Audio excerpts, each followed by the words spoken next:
नमस्ते सभी को। आइए आज गीता के दूसरे अध्याय के श्लोक नंबर 58 से शुरू करते हैं। संबंध। अब भगवान आगे के श्लोक से स्थित प्रज्ञ कैसे बैठता है, इस तीसरे प्रश्न का उत्तर आरंभ करते हैं। यदा सहर्ते चाय कुर्मो ज्ञानिव सर्वस्य इंद्रियाणीन्द्रियार्थेभ्यस्तस्य प्रज्ञा प्रतिष्ठिता। जिस तरह कछुआ अपने अंगों को सब ओर से समेट लेता है, ऐसे ही जिस काल में यह कर्मयोगी इंद्रियों के विषयों से इंद्रियों को सब प्रकार से समेट लेता है, हटा लेता है, तब उसकी बुद्धि प्रतिष्ठित हो जाती है। व्याख्या। यदा संहरते से पूरा से लेके प्रज्ञा प्रतिष्ठिता पूरे श्लोक का मतलब यहाँ कछुए का दृष्टांत देने का तात्पर्य है कि जैसे कछुआ चलता है तो उसके 6 अंग दिखते हैं, 4 पैर, 1 पूंछ और 1 मस्तक। परंतु जब वह अपने अंगों को छुपा लेता है तब केवल उसकी पीठ ही दिखाई देती है। ऐसे ही स्थित प्रज्ञ 5 इंद्रियां और 1 मन, इन 6 को अपने अपने विषय से हटा लेता है। ऐसे ही स्थित प्रज्ञ 5 इंद्रियां और 1 मन, इन 6 को अपने अपने विषय से हटा लेता है।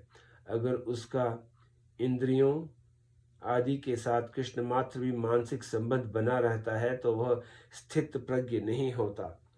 यहाँ सहर्ते क्रिया देने का मतलब यह हुआ कि वह स्थित प्रज्ञ विषयों से इंद्रियों का उपसंहार कर लेता है, अर्थात वह मन से भी विषयों का चिंतन नहीं करता। इस श्लोक में यदा पद तो दिया है पर तदा पद नहीं है। यद्यपि यततोर्नित्य संबंध के अनुसार जहाँ यदा आता है वहाँ तदा का अध्याहार लिया जाता है, अर्थात यदा पद के अंतर्गत ही तदा पद आ जाता है। तथापि यहाँ तदा पद का प्रयोग न करने का एक गहरा तात्पर्य है कि इंद्रियों के अपने अपने विषयों से सर्वथा हट जाने से स्वतः सिद्ध तत्व का जो अनुभव होता है वह काल के अधीन, काल की सीमा में नहीं है, कारण कि वह अनुभव किसी क्रिया अथवा त्याग का फल नहीं है। वह अनुभव उत्पन्न होने वाली वस्तु नहीं है। अतः यहाँ कालवाचक तदा पद देने की जरूरत नहीं है। इसकी जरूरत तो वहाँ होती है जहाँ कोई वस्तु किसी वस्तु के अधीन होती है। जैसे आकाश में सूर्य रहने पर भी आंखें बंद कर लेने से सूर्य नहीं दिखता और आंखें खोलते ही सूर्य दिख जाता है। तो यहाँ सूर्य और आंखों में कार्य कारण का संबंध नहीं है, अर्थात आंख खुलने से सूर्य पैदा नहीं हुआ है। सूर्य तो पहले से ज्यों का त्यों ही है। आंखें बंद करने से पहले भी सूर्य वैसा ही थे और आंखें बंद करने पर भी सूर्य वैसा ही है। केवल आंखें बंद करने से हमें उसका अनुभव नहीं हुआ था। ऐसे ही यहाँ इंद्रियों को विषयों से हटाने से स्वतः सिद्ध परमात्मा तत्व का जो अनुभव हुआ है वह अनुभव मन सहित इंद्रियों का विषय नहीं है। तात्पर्य है कि वह स्वतः सिद्ध तत्व भोगों मतलब विषयों के साथ संबंध रखते हुए और भोगों को भोगते हुए भी वैसा ही है, परंतु भोगों के साथ संबंध रूप पर्दा रहने से उसका अनुभव नहीं होता और यहाँ पर्दा हटते ही उसका अनुभव हो जाता है।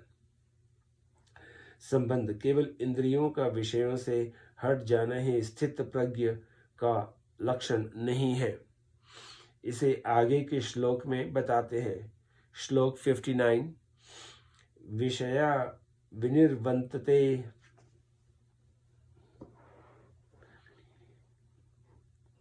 विषया विनिवर्तन्ते निराहारस्य देहिन् रसवृञ्ज रसप्यस्य पुनः दृष्ट्वा निवर्तते। निराहारी मतलब इंद्रियों को विषयों से हटाने वाले, निराहारी मनुष्य के भी विषय तो निवृत्त हो जाते हैं, पर रस निवृत्त नहीं होता। परंतु इस स्थित प्रज्ञ मनुष्य का तो रस भी परमात्मा तत्व का अनुभव होने से निवृत्त हो जाता है। व्याख्या: विषया विनिवर्तन्ते निराहारस्य देहिन रसवर्जम। मनुष्य निराहार दो तरह से होता है: अपनी इच्छा से भोजन का त्याग कर देना अथवा बीमारी आ जाने से भोजन का त्याग हो जाना, और संपूर्ण विषयों का त्याग करके एकांत में बैठना अर्थात इंद्रियों को विषयों से हटा लेना। यहाँ इंद्रियों को विषयों से हटाने वाले साधक के लिए ही निराहारस्य पद आया है। रोगी के मन में यह रहता है कि मैं क्या करूं, शरीर में पदार्थों का सेवन करने की सामर्थ्य नहीं है, इसमें मेरी परवशता है, परंतु जब मैं ठीक हो जाऊंगा, शरीर में शक्ति आ जाएगी, तब मैं पदार्थों का सेवन करूंगा। इस तरह उसके भीतर रस बुद्धि रहती है। ऐसे ही इंद्रियों को विषयों से हटाने पर विषय तो निवृत्त हो जाते हैं, पर साधक के भीतर विषयों में जो रस बुद्धि सुख बुद्धि है वह जल्दी निवृत्त नहीं होती। जिनका स्वाभाविक ही विषयों में राग नहीं है और जो तीव्र वैराग्यवान है, उन साधकों की रस बुद्धि साधनावस्था में ही निवृत्त हो जाती है। परंतु जो तीव्र वैराग्य के बिना ही विचार पूर्वक साधन में लगे हुए हैं, उन्हीं साधकों के लिए यह कहा गया है कि विषयों का त्याग कर देने पर भी उनकी रस बुद्धि निवृत्त नहीं होती। रसाप्यस्य परदृष्ट्वा निर्वर्तते। इस स्थित प्रज्ञ रस बुद्धि परमात्मा का अनुभव हो जाने पर निवृत्त हो जाती है। रस बुद्धि निवृत्त होने से वह स्थित प्रज्ञ हो ही जाता है। यह नियम नहीं है, परंतु स्थित प्रज्ञ होने से रस बुद्धि नहीं रहती, यह नियम है। रसोप्ययस्य पद से यह तात्पर्य निकलता है कि रस बुद्धि साधक की अहंता में अर्थात मैंपन में रहती है। यही रस बुद्धि स्थूल रूप से राग का रूप धारण कर लेती है। अतः साधक को चाहिए कि वह अपनी अहंता से ही रस को निकाल दे कि मैं तो निष्काम हूँ, राग करना कर्म करना मेरा काम नहीं है। इस प्रकार निष्काम भाव आ जाने से अथवा निष्काम होने का उद्देश्य होने से रस बुद्धि नहीं रहती और परमात्मा तत्व का अनुभव होने से रस की सर्वथा निवृत्ति हो जाती है। संबंध: रस की निवृत्ति न हो तो क्या आपत्ति है, इसे आगे के श्लोक में बताते हैं। ये श्लोक नंबर 60 यततो हापि कौन्तेय पुरुषस्य विपश्चित इंद्रियाणि प्रमाथिनी हरन्ति प्रसंभ मन। हे कुंती नंदन, रस बुद्धि रहने से यत्न करते हुए विद्वान मनुष्य की भी प्रथमशील इंद्रियां उसके मन को बलपूर्वक हर लेती हैं। व्याख्या: यततो वहां पी से लेके प्रसंभ मन तक। यहाँ भगवान ने इंद्रियों को प्रमाथिनी कहा है और छठे अध्याय के 34वें श्लोक में अर्जुन ने मन को प्रमाथी कहा है। अतः इंद्रियां और मन दोनों ही प्रमथनशील हैं। ऐसे ही यहाँ बताया कि इंद्रियां मन को हर लेती हैं और आगे इसी अध्याय के 67वें श्लोक में बताया कि मन बुद्धि को हर लेता है। अर्थात यहाँ तो इंद्रियों की प्रबलता बताई और वहाँ मन की प्रबलता बताई। तात्पर्य यह निकला कि साधक को इन दोनों का संयमन करना चाहिए, तभी वह संयमी बन सकता है। जो स्वयं यत्न करता है, साधन करता है, हर एक काम को विवेक पूर्वक करता है, आसक्ति और फलेच्छा का त्याग करता है, दूसरों का हित हो, दूसरों को सुख पहुँचे, दूसरों का कल्याण हो, ऐसा भाव रखता है और वैसी क्रिया भी करता है जो स्वयं कर्तव्य अकर्तव्य, सार असार को जानता है और कौन कौन से कर्म करने से उसका क्या क्या परिणाम होता है इसको भी जानने वाला है। ऐसे विद्वान पुरुष के लिए यहाँ यतत्वमपि पुरुषस्य विपश्चित पद आए हैं। प्रयत्न करने वाले ऐसे विद्वान पुरुष की भी प्रमथनशील इंद्रियां उसके मन को बलपूर्वक हर लेती हैं, विषयों की तरफ खींच लेती हैं, अर्थात वह विषयों की तरफ खिंच जाता है, आकृष्ट हो जाता है। इसका कारण यह है कि जब तक बुद्धि सर्वथा परमात्मा तत्व में प्रतिष्ठित मतलब स्थित नहीं होती, बुद्धि में संसार की या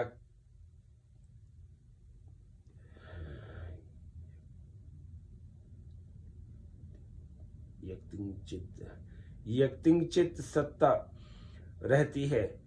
विषय इंद्रिय संबंध से सुख होता है, भोगे हुए भोग के संस्कार रहते हैं। तब तक साधन परायण बुद्धिमान विवेकी पुरुष की भी इंद्रियां सर्वथा वश में नहीं होती।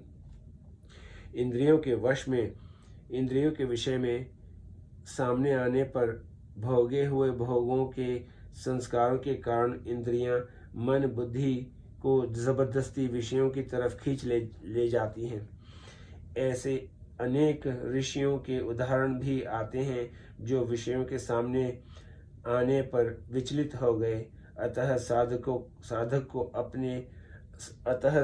को अपनी इंद्रियों पर कभी भी मेरी इंद्रियां वश में हैं ऐसा विश्वास नहीं करना चाहिए और कभी भी यह अभिमान नहीं करना चाहिए कि मैं जितेंद्रिय हो गया हूँ। मात्रा स्वर्थरा दुहित्रा वा न विविक्तांसनो भवेत, बलवानिंद्रिया ज्ञामो विंध्वा समपि कृषति। मनुष्य को चाहिए कि वह माता बहन अथवा पुत्री के साथ भी एकांत में न बैठे, क्योंकि बलवान इंद्रियां समूह विद्वान को भी अपने वश में कर लेता है। संबंध पूर्व श्लोक में यह बताया कि रस बुद्धि रहने से यत्न करते हुए विद्वान मनुष्य की भी इंद्रियां उसके मन को हर लेती हैं, जिससे उसकी बुद्धि परमात्मा में प्रतिष्ठित नहीं होती। अतः रस बुद्धि को दूर कैसे किया जाए इसका उपाय आगे के श्लोक में बताते हैं। श्लोक 61 तानि सर्वाणि संयम्य युक्त आसित मत्परः वशे हि रसे यस्येन्द्रियाणि तस्य प्रज्ञा प्रतिष्ठिता। कर्मयोगी साधक उन संपूर्ण इंद्रियों को वश में करके मेरे परायण होकर बैठे, क्योंकि जिसकी इंद्रियां वश में हैं उसकी बुद्धि प्रतिष्ठित है। आज यही समाप्त करते हैं, फिर कल इसी श्लोक की व्याख्या पूरी करते हैं। शुक्रिया।